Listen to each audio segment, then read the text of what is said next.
ሌላኛው የተቀነባበሩ ምግቦች ወይም ደግሞ ሃይሊ ፕሮሰስድ ፉድ የሚባሉት ናቸው። እነዚህ ምግቦች እንደ ቺፕስ፣ ብስኩት እና የተለያዩ ፋስት ፉዶች ከፍተኛ ካሎሪ ወይም ስኳር መጠን ስለሚኖራቸው እንዲሁም ደግሞ አንዳንድ ጤናማ ያልሆኑ ፋቲ አሲዶች እንደ ትራንስ ፋቲ አሲድ የሚባል ስላሏቸው ከፍተኛ የሰውነት ክብደት እንድትጨምሩ ከእርግዝና ጋር የተያያዘ የስኳር በሽታ እንዲኖራችሁ በማድረግ ጽንሱም ላይ እናንተም ላይ አደጋ ሊፈጥሩ ስለሚችሉ እነዚህን ምግቦች በተቻለ መጠን መቀነስ ያስፈልጋል። ሁሌም ስትመገቡ ኦርጋኒክ የሆኑትን ባላንስድ በማድረግ መጠቀም ያስፈልጋል ማለት ነው። ጥሬ ወይም ደግሞ በአግባቡ ያልበሰለ እንቁላል ነው።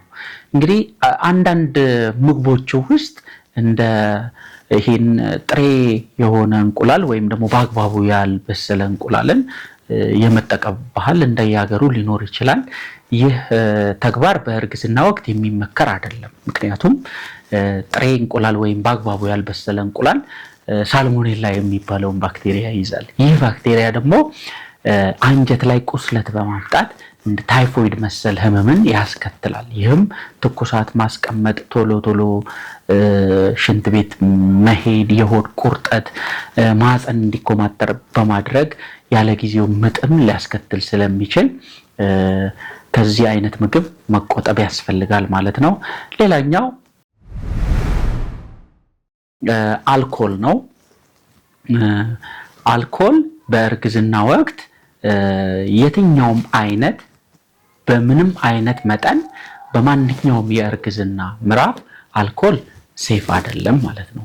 ምክንያቱም አልኮል በእርግዝና ወቅት በእንግዴ ልጅ በኩል በመተላለፍ ጽንስ እንዲጨናገፍ፣ ማህፀን ውስጥ እያለ እንዲጠፋ፣ በአግባቡ እንዳያድግ እንዲሁም ከተወለዱም በኋላ እናቶች በእርግዝና ወቅት አልኮል የሚጠቀሙ ከሆነ ልጆቻቸው ፌታል አልኮል ሲንድሮም የሚባል የጤና ችግር ይገጥማቸዋል ማለት ነው።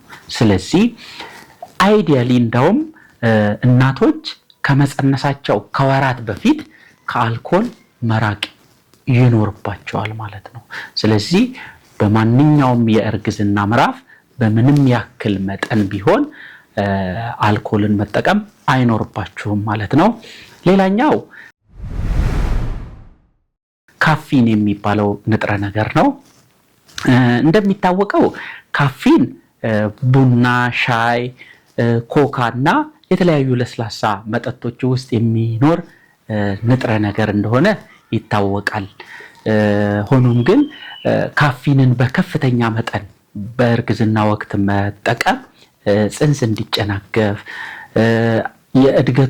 እድገቱ በአግባቡ እንዳይሆን እንዲሁም እንዲጠፋም ሊያደርግ ይችላል የሚሉ የተለያዩ ጥናቶች አሉ። ስለዚህ ብዙዎቹ የማህፀንና ጽንስ ድርጅቶች የዓለም ጤና ድርጅትን ጨምሮ ማለት ነው በእርግዝና ወቅት የሚወሰደው ካፊን መጠን ከ200 ሚሊግራም እንዳይበልጥ ይመከራል ማለት ነው። ስለዚህ ግሮስሊ ስናየው እናቶች በእርግዝና ወቅት ከአንድ ወይም ከሁለት ሲኒ ቡና በላይ ባይጠቀሙ ይመከራል ማለት ነው። የመጨረሻውና 10ኛው ነጥብ የባህላዊ መድኃኒቶችን አለመጠቀም ነው። ባህላዊ መድኃኒቶች የተለያዩ ባህላዊ መድኃኒቶች በሀገራችንም ሆነ በሌሎች ዓለማት እንዳሉ ይታወቃል። ሆኖም ግን እነዚህ መድኃኒቶች ይዘታቸው የተለያየ ስለሆነ ጽንሱ ላይ የሚያመጡት ተጽዕኖ በአግባቡ የተጠና አይደለም። መጠናቸውም እርግጠኛ ስለማይኮን በእርግዝና ወቅት እነዚህን ነገሮች ባትጠቀሙ ይመከራል። መጠቀሙ ደግሞ ግዴታ ከሆነ ከሐኪማችሁ ጋር መማከር ይኖርባችኋል ማለት ነው።